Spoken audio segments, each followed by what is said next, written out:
Hi, I'm Representative Tim Briglin. I'm the chair of the House Energy and Technology Committee and one of the leading sponsors of H688, which is being referred to as the Vermont Global Warming Solutions Act. And I wanted to take a few minutes to go through some of the broad parameters of that bill to help you get a better understanding of this legislation and what the House of Representatives in Vermont is going to be considering in the next week. So at a high level, as I take legislators through the bill, one of the things that I try and lay out and explain is essentially what is the problem that we're trying to solve with this bill? What are the things that we're looking to address? At the highest level, we're trying to get at two specific things. One is climate change is here. It's here in Vermont today. It's affecting Vermonters today. And what are we doing as a state to adapt and become more resilient to the challenges that are presented by climate change? We're seeing more frequent storms. We're seeing storms of greater intensity. We're seeing more tick-borne diseases. We're seeing other health effects. What are the things that our state is doing to prepare citizens and to protect Vermonters from the crisis of climate change that we're seeing in our state today? So that's one high-level issue. The second, of course, relates to the mitigation of greenhouse gas emissions. Vermont is the highest per capita emitter of greenhouse gas emissions in the Northeast United States, and we're the only state that since 1990 has increased its emissions. We have goals on the books in the state of Vermont that say we are hoping that we want to reduce greenhouse gas emissions. Governor Scott has partnered Vermont with 24 other states around the country in the U.S. Climate Alliance, and the target for those 25 states is to align our greenhouse gas emission reductions with the goals of the Paris Climate Accord. So there are goals out there, and Vermont clearly has work to do, but we haven't done what's needed to be done. And so the second pillar of this bill, in terms of things that we're trying to get done, is reducing greenhouse gas emissions. So in addition to these two pillars of increasing our resiliency and reducing our greenhouse gas emissions, a question that I get is, what's the urgency of acting now? And there really are two urgencies. One is related to taking advantage of the economic benefits of reducing greenhouse gas emissions and increasing our resiliency. So those things are related to the lower costs that we pay for energy, keeping our energy dollars local in Vermont, enhancing our renewable energy portfolio. Those are all things that are going to be significant benefits to our economy, and we want to take advantage of those benefits as soon as possible. And there are significant costs in waiting. The longer that we wait, the more risk we have in terms of the weather events that we haven't prepared ourselves for. The longer we wait to address climate issues, the greater the cost of spending on fossil fuel, and that's money that goes out of our state. So there's an urgency to acting quickly. We know that we have to reduce our fossil fuel use significantly over the next 5, 10, 30 years. And the longer that we wait, the more we compress how much emission reduction we have to accomplish in a shorter amount of time. That's more expensive.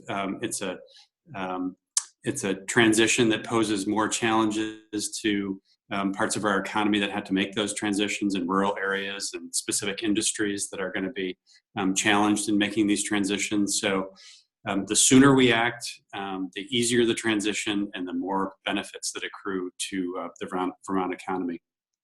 The third general point that I want to make about this bill is the planning process that's involved. Something that we've discovered in the last 6 weeks as we've gone through the process of marking up this bill and making amendments to it is that Vermont has no inventory of the climate programs that are currently in place in state government. We don't know what we're doing right now. We don't know what programs we're spending the most on, spending the least on. We don't know how effective those programs are. We do know that taken as a whole, they're not getting the work done that Vermont needs to accomplish in terms of reducing greenhouse gas emissions and improving resiliency. But the planning process is absolutely not in place in Vermont to, again, create a kind of a holistic, across government, comprehensive plan to reduce greenhouse gas emissions. That's a cornerstone of this bill.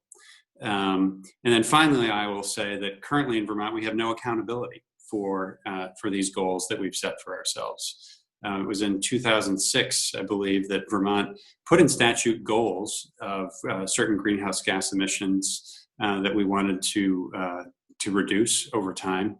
We have met none of those goals. One of the fundamental parts of this bill is making those goals actually statutory requirements, and I want to go through that now. So to turn to specific parts of the bill, the first and most tangible part of the bill are the greenhouse gas requirements that we're putting in statute.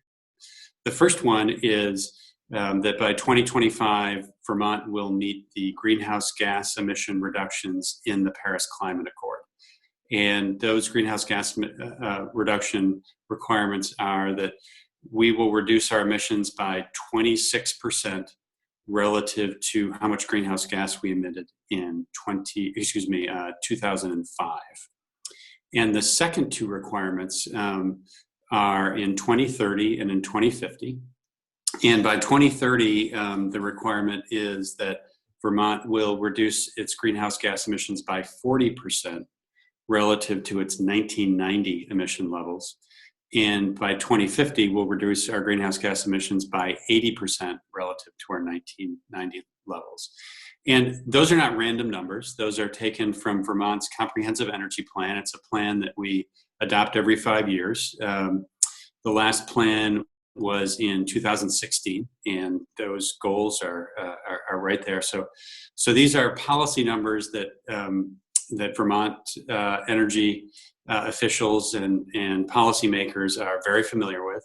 And as part of the Comprehensive Energy Plan, the plan is not comprehensive, but it does lay out a pathway as to how to get there. So when we start the planning process with this bill, we're not going to be starting from a standing start. There's work that has been done on this.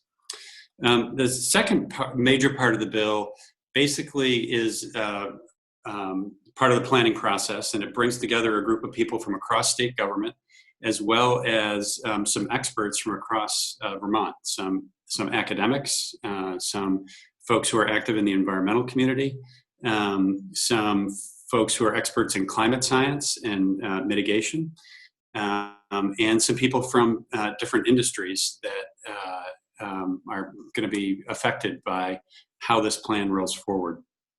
That council is going to be charged with making a plan that we lay out in statute some very specific parameters that have to be included in that plan.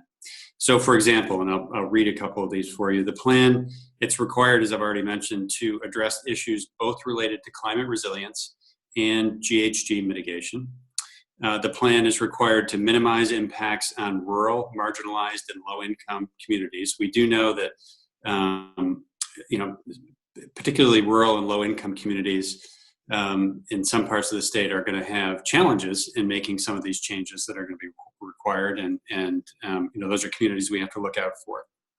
The plan has to prioritize cost-effective, technologically feasible, and equitable mitigation strategies. So we're not necessarily looking to recreate the wheel here. We want this plan and the council to look at what are the best, most cost-effective strategies and pathways out there to take advantage of. The plan also has to reduce greenhouse gas emissions proportionally from specific sectors. So what this is meant to do is there are certain parts of the Vermont economy that have actually done a pretty good job in moving away from fossil fuel in the last 10 or 20 years. And there are other parts of our economy that we really need to focus on. As an example, the electric power sector has actually made some pretty good strides in the last 10 or 15 years in moving away from fossil fuels. The transportation sector, on the other hand, has not done such a good job, and we really need to concentrate our efforts there. So some other things required in the plan. We're looking to it to maximize involvement in interstate partnerships. We're looking for it to reduce energy burdens on rural and marginalized communities. And again, if we look to the rural parts of our state, that's where there's a significant burden using fossil fuels. And those are the parts of the state that I think have the most upside and cost savings in moving away from these fuels, but are also going to need the most support in making that transition. And finally, and not least importantly, certainly, is the plan is supposed to look at achieving long-term sequestration solutions through our working lands.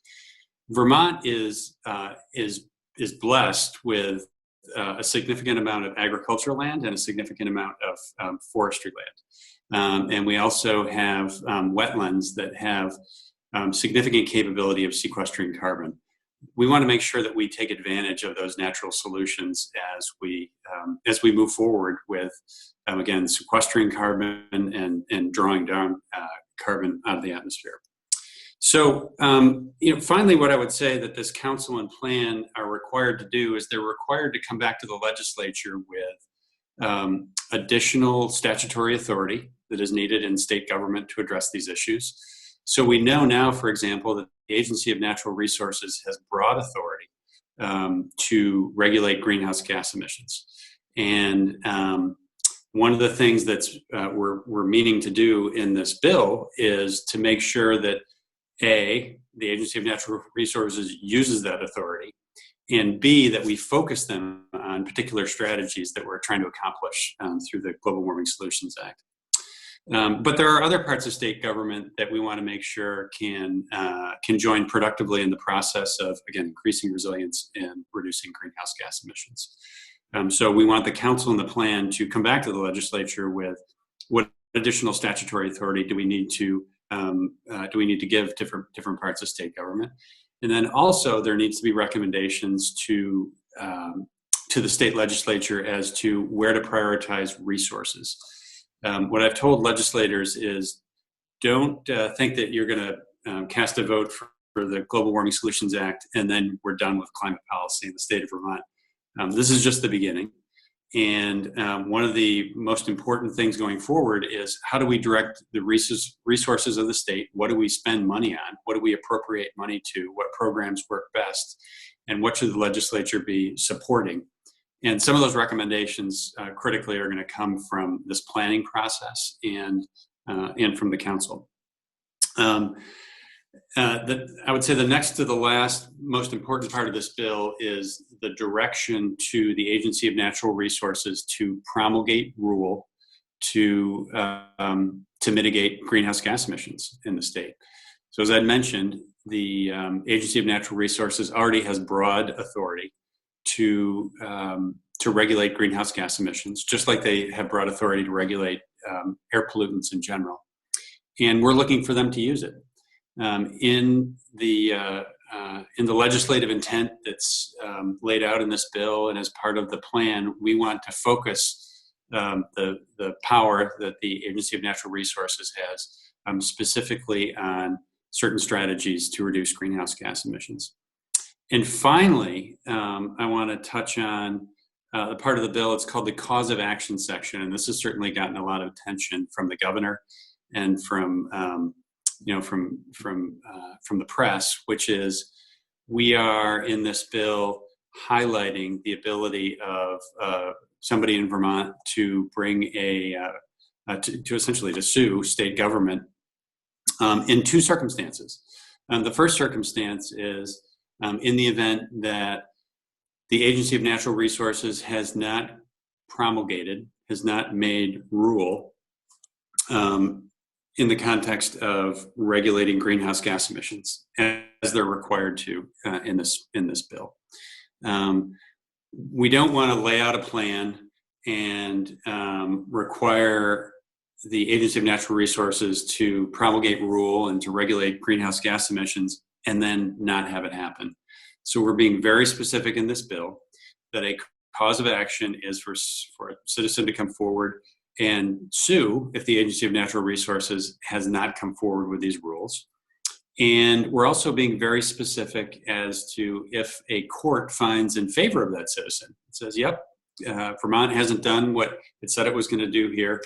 What's the remedy that the court can reach for? What the court is confined to reaching for is ordering the Agency of Natural Resources to basically get on with it and make the rule and regulation as quickly as possible.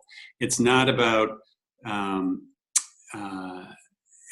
a plaintiff winning damages or a monetary payment if the state has failed to act. It's about the court forcing the Agency of Natural Resources to move ahead and essentially get on with its work. The second cause of action is related to the requirements of the bill, which I'd mentioned at the beginning of the explanation and the walk through the bill of meeting the Paris Climate Accord greenhouse gas emission reductions by 2025, or the Comprehensive Energy Plan targets for 2030 and 2050. If Vermont fails to meet those requirements, that is the second cause of action in the bill. And a person would be within their right to come forward and sue the state of Vermont, saying that the state has failed to meet those emission requirements. And similar to the first cause of action, if a court found in favor of the plaintiff, what a court would be within its right to do in terms of reaching for a remedy is, again, not monetary damages.